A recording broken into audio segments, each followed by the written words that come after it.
Bigyan natin ngayon ng reaction opinion itong post ni Mayor Sebastian Duterte 3 hours ago. Sabi niya, GMA News, GMA Network is state-owned and controlled media bitches.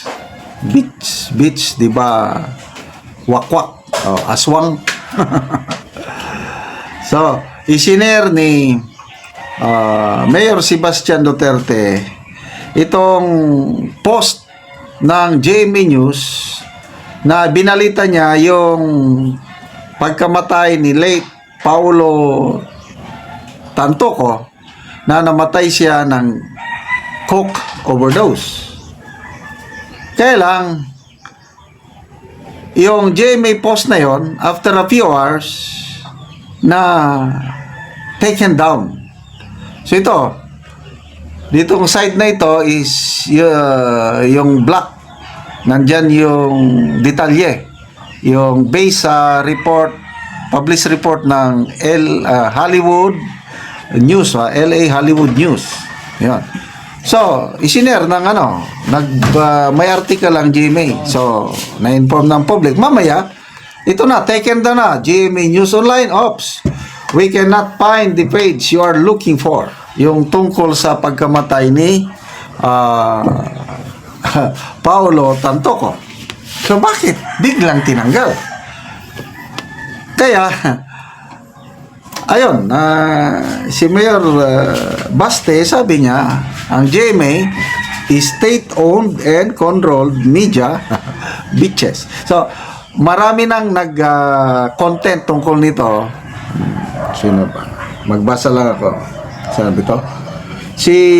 Ito, Vox Populi PH. Another content. GMA News deleted their post about the passing of Juan Paulo Tantoco, who was included in Liza Marcos' entourage in US on March 8. So, ito, nandyan yung post mamaya. Nung March 10, pinost ng GMA.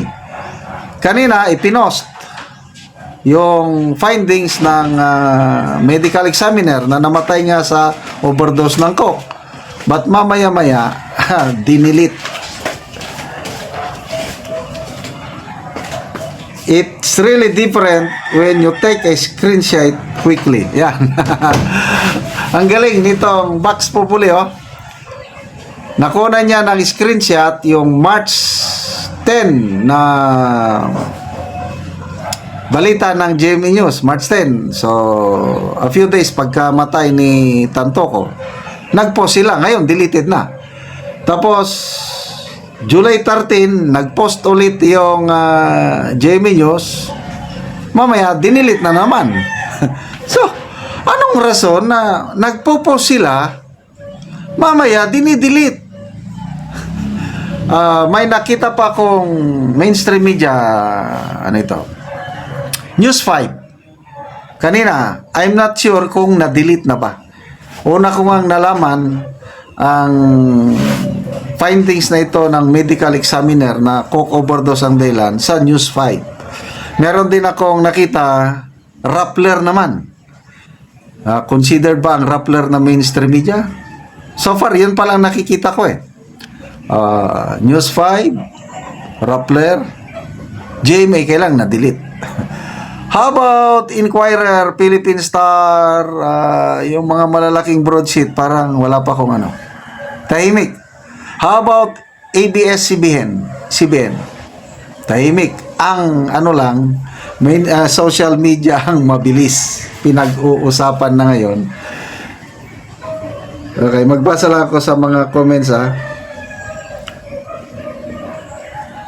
Arnold Tacloyan, they called it fake until it wasn't. Irax Dikyo, at the end of the day, it's all about business and politics. Flor Villa San Juan, for the sake of money, GMA News. Baisya Manalao, calling the attention of Madam Palaka.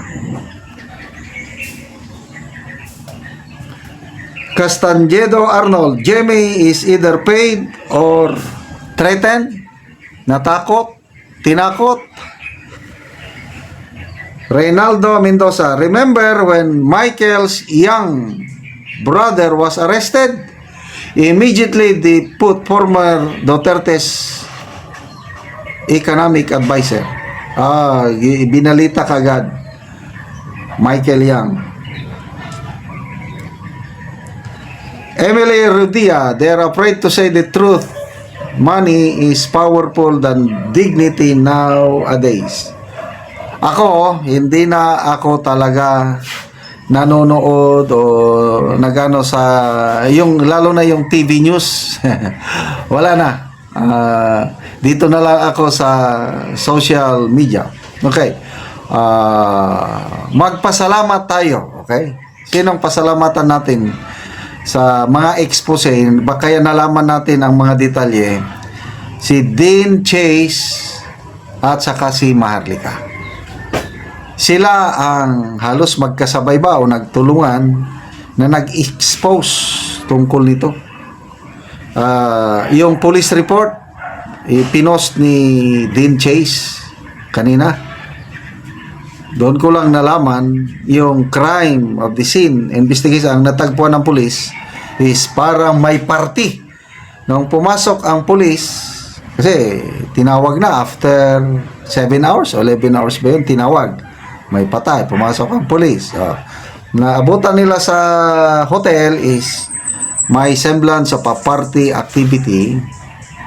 Tapos, sa isang lamesa, may nakita daw na isang pakete, cellophane ba yun, na may laman na powdery substance, white powdery substance. Ano ba yun? White pa. Tapos may 3 syringes, yung pang-injection ba? 3 use. Ano pa? Tapos may rolled dollar bill. Ano pa ba yung laman doon? But anyway, police report. Yan yung sinasabi ni BP Sara na nakita niyang police report. Na nabanggit doon ang mga tao. Nakasulat sa police report yung mga tao na kasama ni Tantuco sa pangyayari ngayon. Kailang tinanggal ni Dean Chase yung mga tinakpan ba para hindi natin mabasa. Tapos nakalagay sa police report na nag-request sila ng travel restriction. Yung mga kasamahan ni late Tantuco hindi pwedeng magbiyahe. Kaya may tao dyan na matagal na nandun bago nakauwi sa Pilipinas. Kung sino yan, huwag nyo nang tanungin. Alam nyo na yan.